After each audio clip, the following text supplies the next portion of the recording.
श्री कृष्ण के अंतिम संस्कार की जगह क्या थी? भगवान कृष्ण की आखिरी सांसों की तकलीफ वहीं से आरंभ हुई। जैसे ही राधा ने गोलोक की ओर प्रस्थान किया, वैसे ही कृष्ण के जीवन की शाम ढलने लगी। लेकिन राधा की जुदाई ही उनकी इकलौती व्यथा नहीं थी। एक और अभिशाप था जो उनके जीवन की सबसे दर्दनाक घड़ी रच गया। गांधारी का अभिशाप महाभारत का संग्राम खत्म हो चुका था। कुरुक्षेत्र की मिट्टी पर सिर्फ राख और खून की निशानियां बाकी रह गई थी। जब गांधारी अपने 100 बेटों की मौत के बाद उनकी जली लाशों के करीब पहुंची, तो उसका गुस्सा और दर्द बयान से परे था। उसे पता था कि कृष्ण इस लड़ाई को रोक सकते थे। वह समझती थी कि कृष्ण सिर्फ एक हल्की मुस्कान से इस भयानक विनाश को टाल सकते थे, मगर उन्होंने वैसा नहीं किया। उन्होंने सही राह की स्थापना के लिए गलत ताकतों का खात्मा होने दिया, भले ही वह कीमत किसी माँ के दिल की हो। तभी दर्द से भरी गांधारी ने कृष्ण की तरफ नजर डाली, उनके नजदीक आई और आंसू बहाते हुए बोली, हे माधव, आप सब कुछ समझते थे, फिर भी मेरे 100 बेटों को मौत के मुंह में जाने दिया। आप जंग रोक सकते थे, लेकिन आपने सिर्फ दर्शक बनकर देखा। मेरे मातृत्व की जलन आज आपको भी लगेगी। मैं आपको अभिशाप देती हूँ कि जैसे मेरा कुल मिटा, वैसे ही यादव कुल भी खत्म होगा और आप खुद अपनी मौत को अकेले झेलेंगे, अपनों से अलग होकर एक तीर की चुभन में। कृष्ण ने गांधारी के अभिशाप को शांत भाव से ग्रहण किया, क्योंकि वे जानते थे कि यह भी उस ही खेल का हिस्सा है जो न्याय वे लेकर आए थे। वही न्याय की आग अब उनके अपने लोगों को जलाएगी। गांधारी का अभिशाप, राधा की बिछोह की पीड़ा और यादव कुल का विनाश, यही वे आखिरी पन्ने थे जिन्होंने कृष्ण के इंसानी रूप को सबसे गहरी उदासी से भर दिया। अब जानते हैं कि कैसे त्रेता युग में राम द्वारा दिया गया आशीर्वाद द्वापर में कृष्ण की अंतिम क्रीड़ा का वजह बना। अगर आप कृष्ण की आखिरी सांसों की कहानी आगे सुनना चाहते हैं तो चैनल को सब्सक्राइब कर लीजिए। त्रेता युग का वह दौर था जब राम ने रावण का संहार कर अयोध्या वापस आकर आदर्श शासन की नींव रखी थी। एक शाम अयोध्या के आसपास एक तपस्वी राक्षस आया। उसका नाम जरा था। वह लड़ाई नहीं चाहता था, न बदला। वह बस एक जवाब तलाश रहा था। जरा ने राम से कहा, हे प्रभु, आपने सही मार्ग के लिए राक्षसों का अंत किया, लेकिन क्या मैं कभी आपकी परीक्षा ले सकूंगा? क्या मुझे वह मौका मिलेगा जब मैं आपके रास्ते में आखिरी रुकावट बनूं? राम ने हल्के से मुस्कुराते हुए उसकी ओर देखा। यह कोई मामूली सवाल नहीं था और राम कोई साधारण जवाब नहीं देने वाले थे। राम ने कहा, जब मैं द्वापर में कृष्ण अवतार लूंगा, तब तू इंसान के रूप में जन्म लेगा और वही जीवन तुझे वह मौका देगा जिसकी तू आज मांग कर रहा है। तेरे ही हाथों से मेरी क्रीड़ा इस दुनिया में समाप्त होगी, यह मेरा वादा है। जरा सिर झुकाकर चला गया। उसे नहीं पता था कि वह वादा युगों बाद एक बड़े रहस्य का आधार बनेगा। वक्त गुजरता रहा, युग बदले और द्वापर में वह वादा धीरे धीरे कृष्ण के अंतिम पलों की ओर बढ़ने लगा। जब क्रीड़ा पूरी हो चुकी थी और ब्रह्मांड का सबसे बड़ा प्रेमी अपनी सबसे गहरी तन्हाई में डूब चुका था, वह द्वारका का अंतिम समय था। सब कुछ खत्म हो चुका था। यादव कुल का विनाश, युद्ध की गूंजती चीखें और अपनों की ही तलवारों से टूटा हुआ कल। कृष्ण अब एकदम अकेले थे। न सुदर्शन चक्र उनके साथ था, न अर्जुन, न राधा, उनके दिल के सबसे करीब वाली रूह। कृष्ण एकांत में द्वारका से काफी दूर एक शांत जंगल में पहुंचे। वहाँ एक पुराना बरगद का पेड़ था। उसी की छांव में बैठ गए। उनके गले में वही बांसुरी लटकी थी जो कभी राधा के लिए गूंजती थी।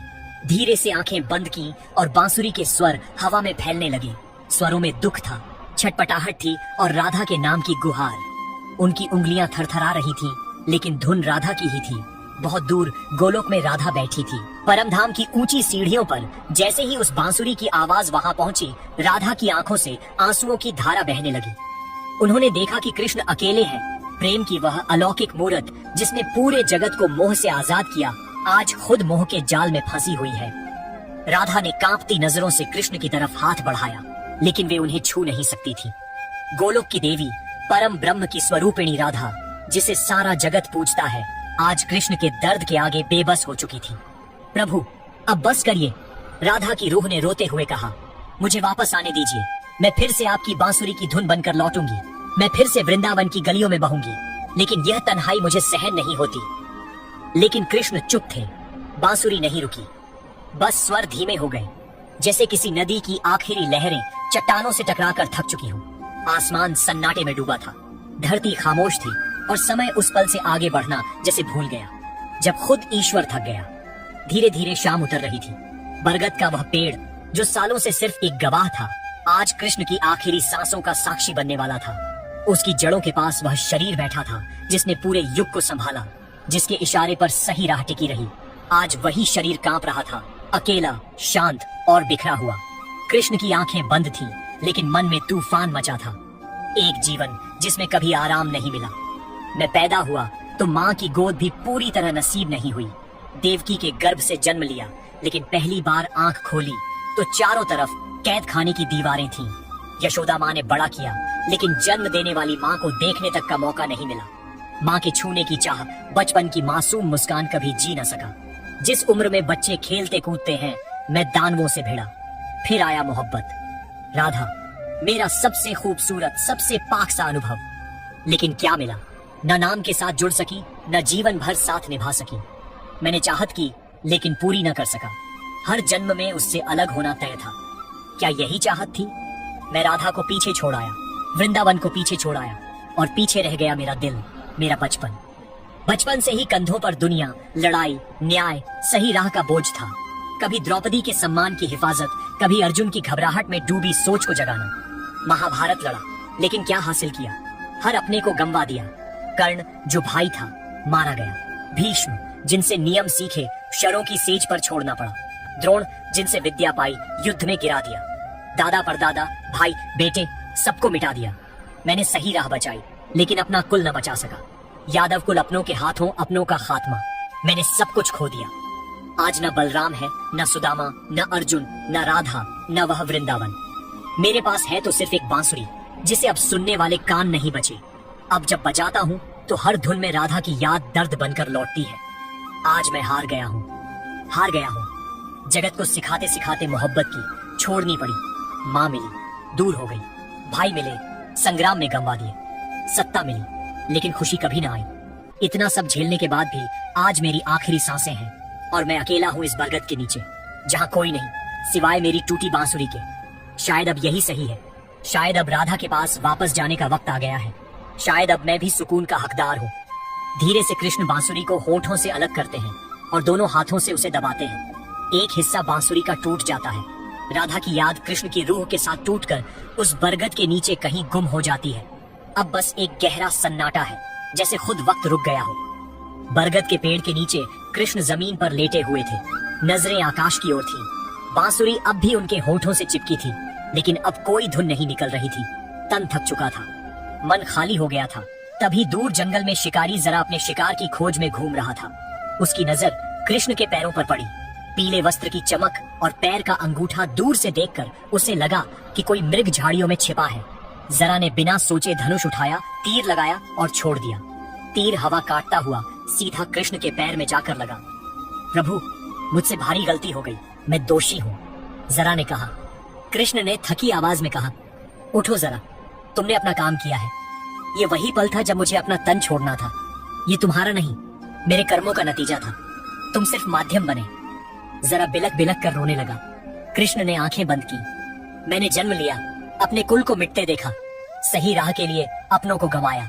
हर जीवन में मोहब्बत पाई, लेकिन उसे पूरा न कर सका। लेकिन आज अब आराम का समय है। धीरे धीरे उनकी आवाज कम होती गई। आखिरी सांस लेते हुए उनके होठों से एक शब्द निकला, राधे राधे, और कृष्ण ने शरीर छोड़ दिया। देखिए तीसरे भाग में कैसे हुआ कृष्ण का अंतिम संस्कार। वह दृश्य जो आपकी आत्मा को हिला देगा। जंगल की उस शांत छांव में जहां बरगद का पेड़ खड़ा था, श्री कृष्ण की देह अब निश्चल थी। उनकी आंखें आसमान की ओर थी, जैसे अनंत की तलाश में खो गई हों। बांसुरी जो कभी वृंदावन की गलियों में प्रेम की धुन बनकर गूंजती थी, अब उनके हाथों में टूटी पड़ी थी। जरा वह शिकारी जिसके तीर ने अनजाने में कृष्ण की लीला को इस धरती पर समाप्त किया, अब भी उनके चरणों के पास खड़ा था। उसका चेहरा आंसुओं से भीगा था और उसका मन अपराध बोध की आग में जल रहा था। प्रभु, मैंने क्या कर दिया? जरा बार बार यही दोहरा रहा था। लेकिन कृष्ण का चेहरा शांत था, जैसे वह उस तीर की चुभन को भी अपनी लीला का हिस्सा मान चुके हों। जंगल की खामोशी को तोड़ते हुए हवा में एक हल्की सी सरसराहट हुई, मानो प्रकृति भी इस पल की गंभीरता को समझ रही हो। जरा जो अब भी अपने किए पर कांप रहा था, धीरे धीरे उठा। उसने देखा कि कृष्ण की देह से अब कोई हरकत नहीं थी। उनके होठों पर हल्की सी मुस्कान थी, जैसे वह राधा के साथ गोलोक में पहले ही मिल चुके हों। जरा को समझ नहीं आ रहा था कि वह क्या करे। वह एक साधारण शिकारी था जिसके हाथों अनजाने में एक अनघट घटना हो चुकी थी। उसने सोचा कि इस पवित्र देह को यूं जंगल में नहीं छोड़ा जा सकता। उसने आसपास के गांव वालों को बुलाने का फैसला किया। जरा तेजी से पास के गांव की ओर भागा। उसकी आवाज में घबराहट थी और उसका दिल भय से भरा था। गांव पहुंचते ही उसने लोगों को इकट्ठा किया और रोते हुए बताया, मैंने एक भयंकर भूल कर दी। जंगल में एक महापुरुष की देह पड़ी है। मैंने अनजाने में उन्हें तीर मार दिया। कृपया मेरे साथ चलें, हमें उनकी अंतिम क्रिया करनी होगी। गांव वालों ने जरा की बात सुनी, लेकिन उनके मन में संदेह था। वे सोच रहे थे कि यह कोई साधारण इंसान नहीं हो सकता जिसके लिए जरा इतना व्याकुल है। कुछ बुजुर्गों ने जरा से पूछा, कौन थे वे? क्या कोई संत या तपस्वी? जरा ने सिर झुकाकर कहा, मैं नहीं जानता, लेकिन उनके चेहरे पर ऐसी शांति थी जैसे वे कोई साधारण मनुष्य नहीं। उनके गले में एक टूटी बांसुरी थी और उनके कपड़े पीले रंग के थे। ये सुनते ही गांव के एक बुजुर्ग साधु जो पास के आश्रम में रहते थे चौंक गए। उन्होंने कहा, यह तो श्री कृष्ण हो सकते हैं, द्वारका के स्वामी, यादवों के रक्षक। चलो जल्दी चलो। साधु की बात सुनकर गांव में हड़कंप मच गया। लोग अपने घरों से निकले और एक जुलूस सा बन गया। बच्चे, बूढ़े, जवान सब उस बरगद के पेड़ की ओर चल पड़े जहां कृष्ण की देह पड़ी थी। जब लोग जंगल पहुंचे तो वहां का दृश्य देखकर सभी की आंखें नम हो गईं। श्री कृष्ण की देह बरगद की छांव में लेटी थी। उनके चरणों पर खून की कुछ बूंदें थीं, जहां जरा का तीर लगा था, लेकिन उनके चेहरे पर वही दिव्य शांति थी जो जीवन में भी उनकी पहचान थी। गांव की एक वृद्ध महिला ने रोते हुए कहा, ये तो हमारे कान्हा हैं, वही जिनके बारे में हमने सुना था, वही जिन्होंने वृंदावन में गोपियों के साथ रास रचाया, जिन्होंने कुरुक्षेत्र में धर्म की स्थापना की। लोग उनके चरणों में झुक गए। कुछ ने उनके पैर छुए, कुछ ने उनके चेहरे को देखकर प्रणाम किया। साधु ने आगे बढ़कर कहा, हमें उनकी अंतिम क्रिया के लिए तैयारियां करनी होंगी। यह कोई साधारण देह नहीं है, यह उस परमात्मा का शरीर है जिसने इस युग को चलाया। हमें पूरी श्रद्धा और विधि विधान से उनकी अंतिम यात्रा करनी होगी। गांव वालों ने साधु की बात मानी और तुरंत जुनबेई शुरू कर दी। कुछ लोग लकड़ियां इकट्ठा करने गए, कुछ ने पवित्र जल लाने के लिए पास की नदी की ओर प्रस्थान किया। जरा अब भी एक कोने में खड़ा था, अपने अपराध के बोझ तले दबा हुआ। साधु ने उसे देखा और कहा, जरा तुम्हें खुद को दोषी मानने की जरूरत नहीं। तुम सिर्फ उस लीला का हिस्सा बने जो पहले से लिखी जा चुकी थी। ये कृष्ण की इच्छा थी कि उनका अंत इस तरह हो। गांव वालों ने मिलकर एक चंदन की चिता तैयार की। उन्होंने पास की नदी से पवित्र जल लाकर कृष्ण की देह को स्नान कराया। एक युवती ने अपने घर से सुगंधित फूल लाकर उनकी देह पर चढ़ाए। एक बूढ़ा कारीगर जो बांसुरी बनाने में माहिर था ने टूटी बांसुरी को देखा और रोते हुए कहा, यह वही बांसुरी है जिसके सुरों ने वृंदावन को मोहित किया था। इसे भी प्रभु के साथ अंतिम यात्रा में रखा जाए। उसने बांसुरी को बड़े जतन से कृष्ण की देह के पास रखा। साधु ने मंत्रोच्चार शुरू किया। गांव के लोग एकत्र होकर भजन गाने लगे। हरे कृष्ण हरे राम की धुन हवा में गूंजने लगी। यह दृश्य इतना मार्मिक था कि आसमान में बादल घेर आए, जैसे प्रकृति भी इस क्षण में शामिल हो रही हो। चिता तैयार थी। कृष्ण की देह को धीरे से चिता पर रखा गया। उनके पीले वस्त्र अब भी चमक रहे थे जैसे सूरज की आखिरी किरणें। साधु ने अग्नि प्रज्वलित की और धीरे धीरे चिता की लपटें उठने लगी। उसी समय गोलोक में राधा बैठी थी। उनकी आंखें अब भी आंसुओं से भरी थी। जैसे ही चिता की लपटें धरती पर उठी, गोलोक में एक हल्की सी हवा बही। राधा ने आंखें बंद की और धीरे से कहा, कान्हा, तुमने अपनी लीला पूरी कर ली, लेकिन तुम्हारा प्रेम कभी खत्म नहीं होगा। तुम मेरे साथ गोलोक में हो और मैं तुम्हारे साथ वृंदावन में। ये बिछोह सिर्फ शरीर का था, हमारी आत्माएं हमेशा एक हैं। उनकी आवाज जैसे हवा में घुल गई और वह धुन धरती पर उस चिता तक पहुंची। गांव वालों को लगा कि हवा में कोई मधुर स्वर गूंज रहा है, जैसे राधा की आत्मा कृष्ण को विदाई दे रही हो। चिता की लपटें अब आसमान को छू रही थीं। लोग खामोश खड़े थे, कुछ रो रहे थे, कुछ प्रार्थना कर रहे थे। साधु ने कहा, यह देह भले ही मिट रही हो, लेकिन कृष्ण कभी मिटते नहीं। वे हर उस दिल में जिंदा हैं जो प्रेम करता है, जो धर्म के लिए लड़ता है, जो सत्य के लिए खड़ा होता है।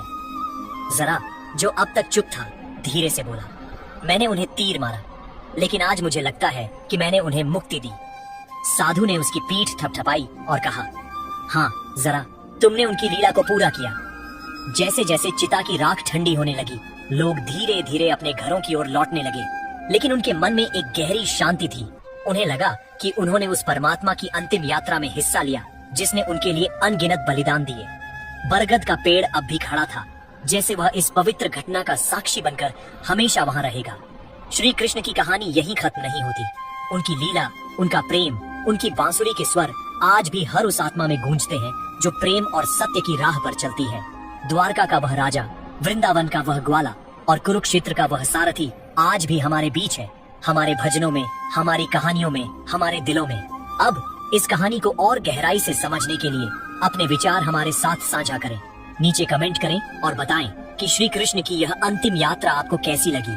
क्या इस कहानी ने आपके दिल को छुआ? अगर हाँ, तो चैनल को सब्सक्राइब करें और इस कहानी को अपने दोस्तों के साथ शेयर करें। हरे कृष्ण हरे राम।